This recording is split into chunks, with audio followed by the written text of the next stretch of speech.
Hello, friends. God bless you. This is Pastor Bill Walden with Build Up the Church. This is a devotional word for September 19th, 2024, and we are taking a look at a passage out of 2 Corinthians chapter 12.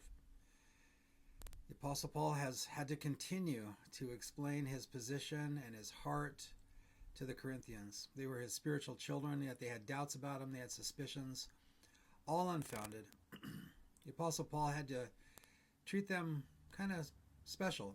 They were immature, they were childish, they were carnal, they were fleshly. And so he has to convince them that he genuinely loves them. And so we read the continued story that he gives to them, the explanation of his actions, and really a defense, which is super sad. And the pastor has to defend himself against accusations from a carnal church. But he loved them, and so he's explaining things to them. We pick up the story here, 2 Corinthians chapter 12, verse 11. He said, "You have made me act like a fool. You ought to be writing commendations for me, for I am not at all inferior to these super apostles, even though I am nothing at all." These so-called super apostles came in after Paul left and claimed to be superior to him. They charged money. Paul had served the Corinthians with no charge. Didn't want any financial compensation from them, lest he be compared to these super apostles. The Corinthians said the super apostles are eloquent. They're just so entertaining. They're so dignified. They're so such good speakers. And Paul doesn't speak so well. He writes good letters, but he doesn't speak so well. Paul's having to defend himself. What a sad state of affairs. He says, "I'm not inferior to them, though I know I'm nothing at all. Compared to Jesus, I'm nothing, but I'm not inferior to them. When I was with you," verse 12, "I certainly gave you proof that I am an apostle, for I patiently did many signs and wonders and miracles when I was among you. The only thing I failed to do, which I do in the other churches, was to become a financial burden to you. Please forgive me this wrong." And there certainly is a touch of sad sarcasm in his voice there. He determined not to receive financial support from the Corinthians. It just wasn't good for them, and it wasn't good for the situation. And the super apostles seemed to have insinuated that Paul wasn't receiving support because he knew he was inferior, which couldn't be further from the truth.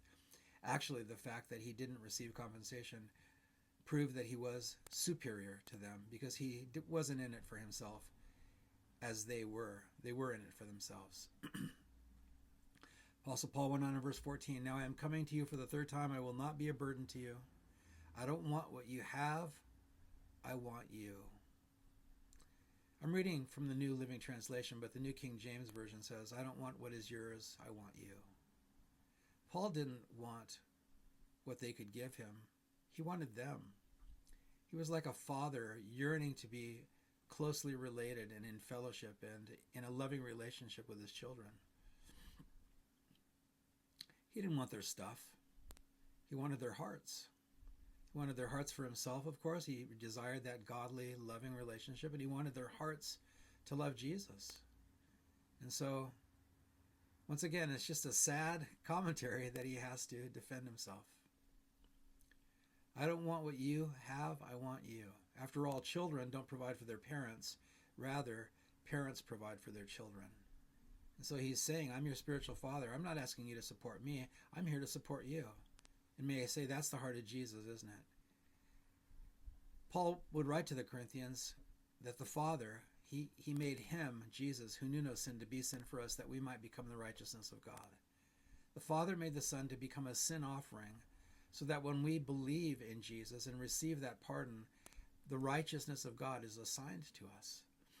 And so Jesus, though he was rich, yet became poor. Jesus lacked nothing in heaven, and he lacked so much on earth, humanly speaking. He made himself nothing and of no reputation, for the good of those who would put their faith in him, and really for the potential good of everyone on the earth.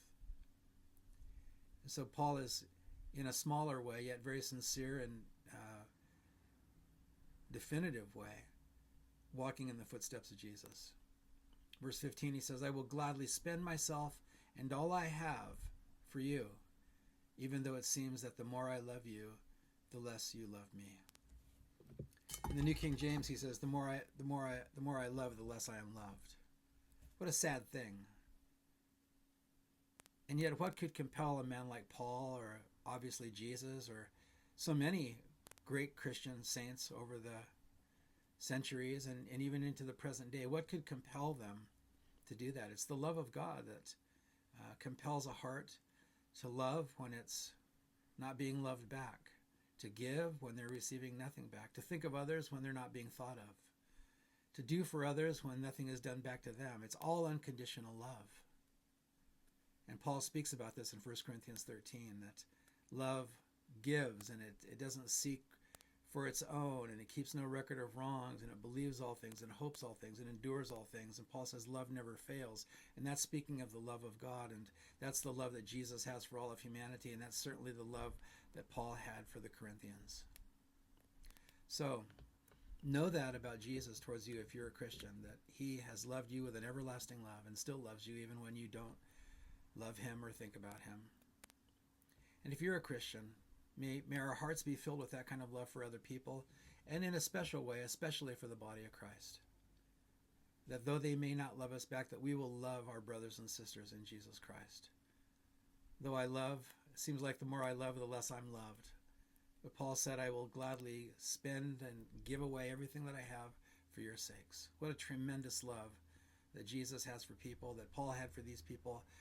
May we receive that love from God and let it fill our hearts so that we can love others that way as well. So, some things to think about. God bless you. Thanks for watching.